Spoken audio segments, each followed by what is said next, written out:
आप सभी कक्षा 10 के छात्रों का स्वागत है। तो छात्रों, आज की इस वीडियो में हम आपको कक्षा 10वीं जो आपका विषय हिंदी है उसके अभ्यास प्रश्न पत्र सेट सा 2023 का कंप्लीट प्रश्न पत्र विथ संपूर्ण हल कंप्लीट सॉल्यूशन बताने वाले हैं, जिससे छात्रों आप अपने इस विषय हिंदी के सेट सा अभ्यास प्रश्न पत्र में पूर्णांक 75 में से 75 अंक ला सको, आपके शिक्षक आपका एक भी अंक ना काट पाए। तो करते हैं वीडियो को स्टार्ट। वीडियो को लाइक कर देना, चैनल को सब्सक्राइब कर लेना और जितने आपके फ्रेंड हैं उनकी भी हेल्प हो तो उन्हें भी यह वीडियो शेयर कर देना। यहाँ पर से आप प्रश्न पत्र देख सकते हो जो कि आपको स्कूल से मिल चुका होगा।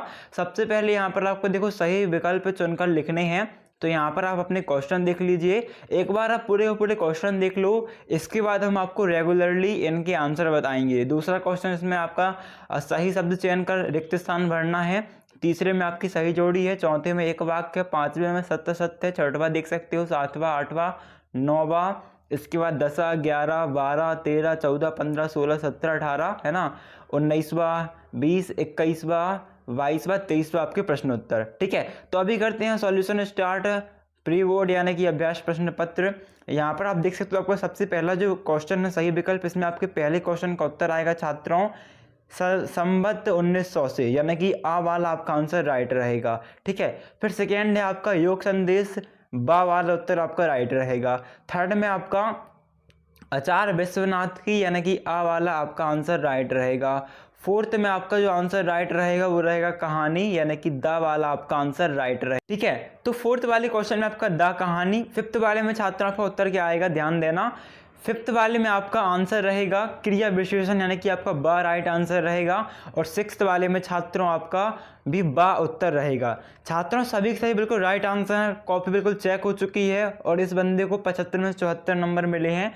एक नंबर कटा है वो भी राइटिंग का, बस है ना। तो सबके सब राइट आंसर हैं, यहाँ पर आप चेक कर सकते हो। सेकेंड क्वेश्चन जो है यहाँ पर आपका फर्स्ट में आएगा निडर, यानी कि खालिस्तान में आपका पहले में निडर आएगा। सेकेंड में खंड काव्य आएगा। थर्ड में अलंकार। फोर्थ में विचारों। फिफ्थ में आपका उत्तर आएगा अव्ययी भाव और सिक्स्थ में आपका पहाड़ उत्तर आ जाएगा। इसके बाद जब प्रश्न क्रमांक 3 है, यहाँ पर झरना आंसू लहर का जो आपकी सही जोड़ी मैच होगी वो होगी जयशंकर प्रसाद से। बार बार मोही लागी बोलता, तो पुनरुक्ति प्रकाश अलंकार है इसमें। गद्य की प्रमुख विधा की बात करें तो छात्रों ये कहानी होती है। इसके बाद आपका बंटी जो है ये मन्नू भंडारी की रचना हो जाएगी। वाच्य के भेद की बात करें तो वाच्य के भेद आपके 3 होते हैं, अरि ओ करुणा प्रभामय, तो ये आपकी आगे की रचना है। इसके बाद जो प्रश्न क्रमांक 4 है, यहाँ पर पहले में आपका आएगा नागार्जुन जी। दूसरे की बात करें रस के अंग आपके 4 आ जाएंगे, स्थायी भाव, विभाव, अनुभाव और संचारी भाव। ठीक है, ये विभाव है, अनुभाव और संचारी भाव। तीसरे में आपका आएगा संस्कृति की। चौथे में स्वर संधि। पांचवें में आपका उत्तर आएगा मृदुभाषी। छठवें में आपका आएगा शोक, शांति और अहिंसा। इसके बाद आपका प्रश्न क्रमांक 5 है, यहाँ पर पहला आपका सत्य रहेगा, दूसरा भी सत्य रहेगा, तीसरा आपका असत्य रहेगा, चौथा सत्य रहेगा, पांचवा असत्य और छठवां भी असत्य रहेगा। ठीक है, इसके बाद जो नेक्स्ट क्वेश्चन देखते हैं प्रश्न क्रमांक 6, यहाँ पर छठवें का जो अथवा है, यहाँ पर आया है नई कविता के आपको कवि बताने थे और रचनाकार।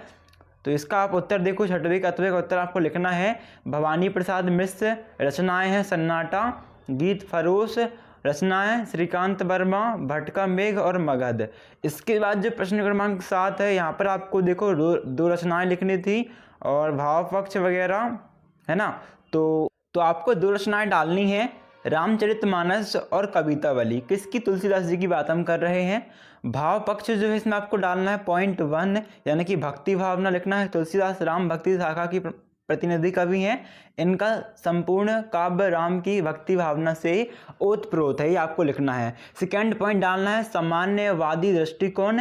आपके आराध्य राम थे किंतु आपने सभी देवी देवताओं की स्तुति कर शैव वैष्णवों के मत भेद को दूर किया है। ठीक है, और फिर थर्ड डालना है लोक मंगलकारी एवं लोक रंजन काव्य रचना। आपकी रचना सर्वजन हिताय और सर्वजन श्रोताएं से युक्त है, ये आपको लिख देना है। फिर प्रश्न क्रमांक 8 का उत्तर छात्रों आपके सामने है। यहाँ पर आपको लिखना है प्रेम की मर्यादा है कि प्रेम के बदले प्रेम किया जाना चाहिए, किंतु श्री कृष्ण गोपियों में प्रेम भाव जागाकर स्वयं मथुरा चले गए। वहाँ से उन्होंने जिन उद्धव को भेजा उन्होंने युग संदेश दिया, कृष्ण की लौटने या उन्हें याद करने की बात ही नहीं की। इससे स्पष्ट है कि श्री कृष्ण ने मर्यादा का पालन नहीं किया, उसी को मर्यादा न लही कहा गया।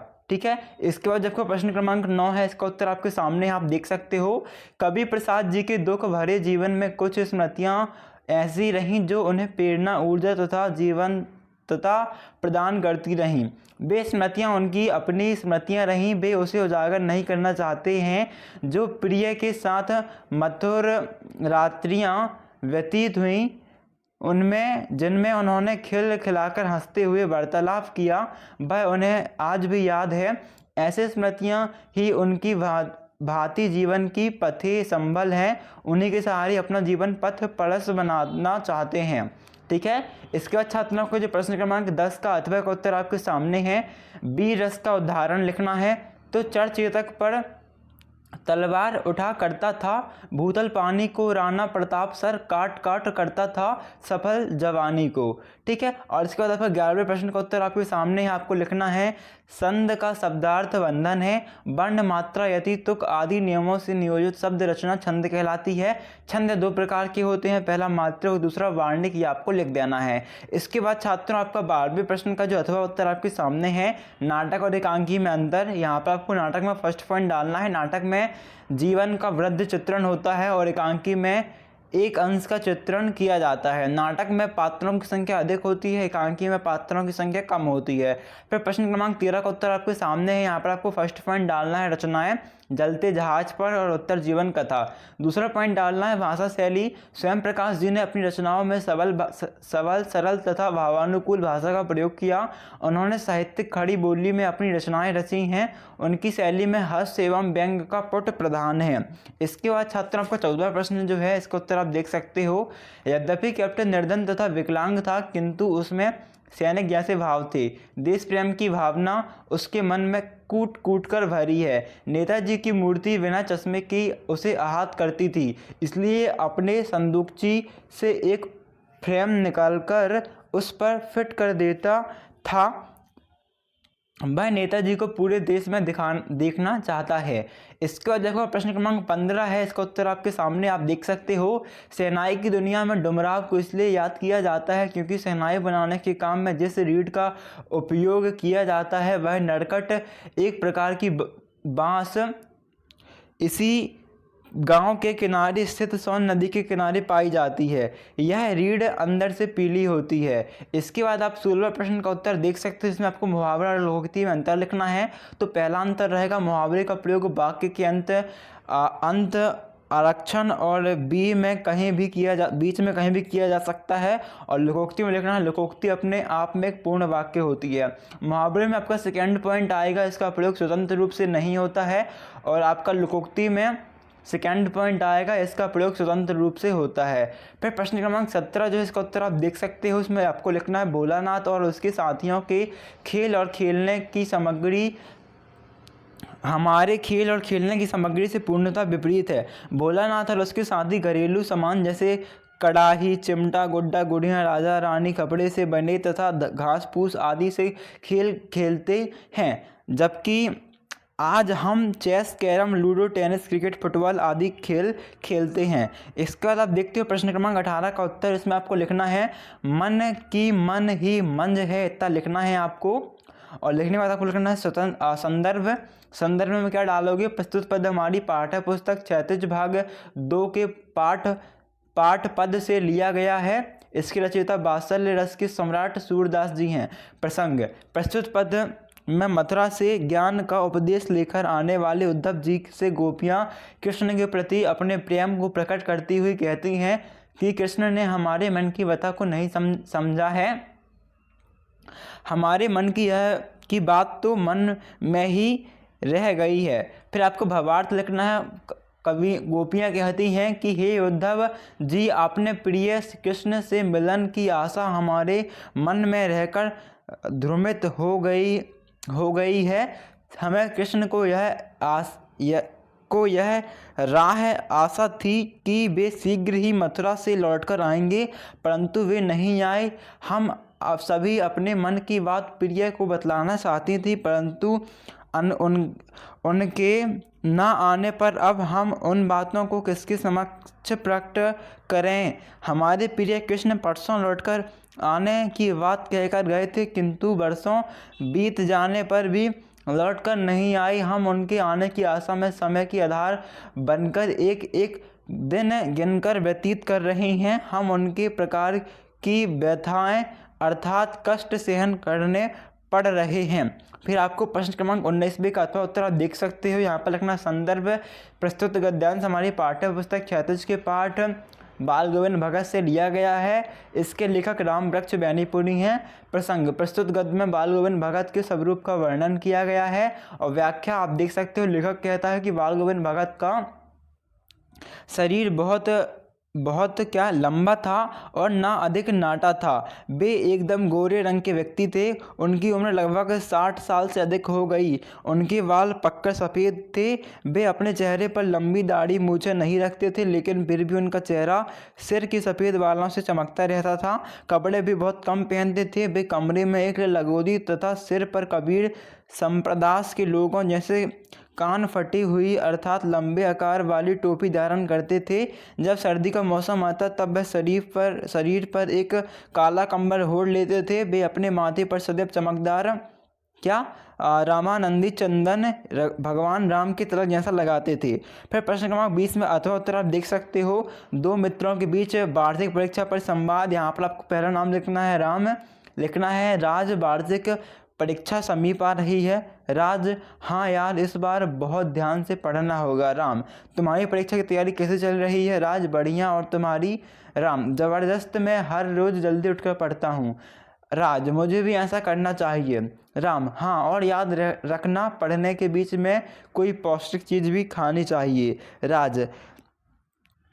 राम, तुमने मेरी बहुत सहायता की है। और राम, आपको लिख देना है यह तो मेरा फ़र्ज था। इतना आपको लिख देना है क्या करने में, संवाद में। इसके बाद आपका देखो जो नेक्स्ट क्वेश्चन है 21वां प्रश्न है। इसमें आपको गद्यांश का जो शीर्षक रहेगा वो रहेगा संस्कृति।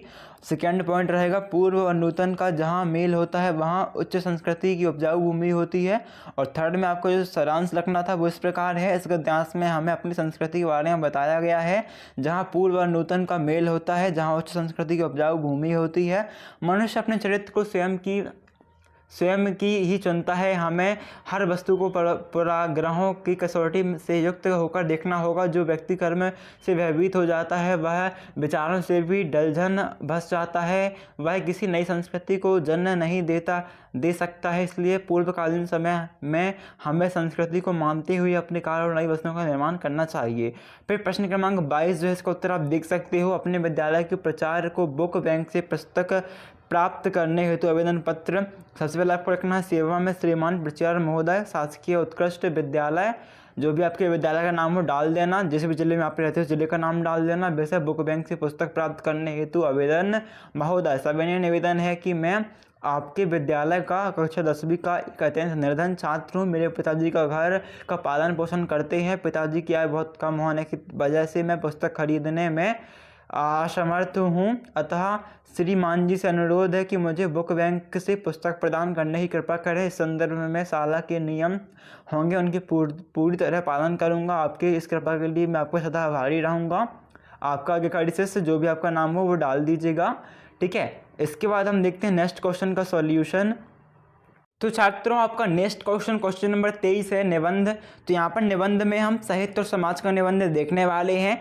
रूपरेखा सबसे लिख दीजिएगा। तो रूपरेखा क्या जाएगी? प्रस्तावना, फिर आपका जाएगा साहित्य तथा समाज का संबंध, समाज का साहित्य पर प्रभाव, साहित्य का समाज पर प्रभाव, समाज और हिंदी साहित्य, और फिर उपसंहार। सबसे पहले प्रस्तावना था, प्रस्तावना लिखना है, डैश करना है।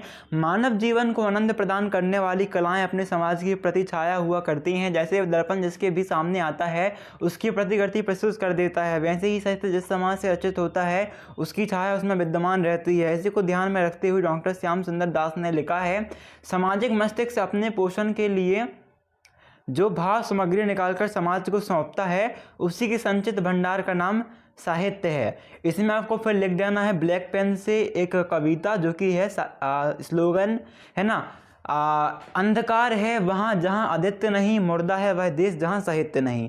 इसका सेकंड पॉइंट डालना है साहित्य तथा समाज का संबंध। साहित्य और समाज का उन्नति निकट का संबंध है। साहित्य में मानव समाज के भाव समाहित हैं, जिसे ध्यान में रखकर विद्वानों ने साहित्य को समाज का दर्पण, समाज का दीपक, समाज का मस्तिष्क आदि माना है। वास्तव में समाज की प्रमुख प्रकृतियाँ ही साहित्य में अंकित होती हैं। हिंदी के प्रेमचंद इसका स्पष्ट प्रमाण है। फिर समाज का साहित्य पर प्रभाव है।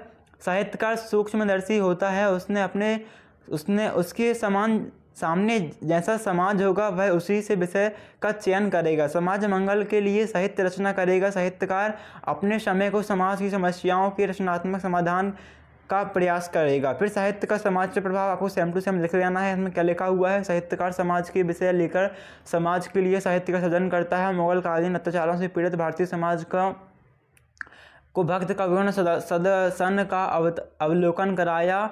भूषण की कविता सुनकर शिवाजी को तलवार झंझना उठती थी। स्वतंत्रता आंदोलन के समय राष्ट्रीय चेतना का संचार भारतीय समाज में साहित्य ने ही किया। समाज और हिंदी साहित्य के इतिहास को देखने पर स्पष्ट हो जाता है कि साहित्य हमारे समाज का दर्पण होता है। वीरगाथा काल कवियों ने शक्ति का मार्ग बताया तो रीतिकाल के विलासी वातावरण का अभिव्यक्ति। इस समय के कारण काव्य में हुई आधुनिक काल में आज़ादी के आंदोलक के बिगुल फूंकने में साहित्य की महत्वपूर्ण भूमिका रही। और फिर लास्ट पॉइंट डालना है उपसंहार। साहित्य समाज को प्रस्तुत करते हुए समाज को कल्याण मार्ग दिखाता है, इसलिए त्रिकालदर्शी होता है। अतः यह भूतकाल से शिक्षा ग्रहण करके वर्तमान काल का अवलोकन कर भविष्य का मंगलमय मार्ग प्रस्तुत करता है। ये छात्रों पे कंप्लीट सॉल्यूशन है, इन्हें आप लिखते हो तो आपको कंप्लीट 75 में से 75 अंक मिलेंगे, आपका एक भी मार्क्स नहीं कटेगा। तो छात्रों लाइक करना मत भूलना, चैनल को सब्सक्राइब कर देना, जितने आपके फ्रेंड हैं वीडियो शेयर कर देना, और इस प्रकार के सॉल्यूशन पाने के लिए चैनल को सब्सक्राइब करना मत भूलना। मिलते हैं नेक्स्ट वीडियो पर, जब तक के लिए धन्यवाद।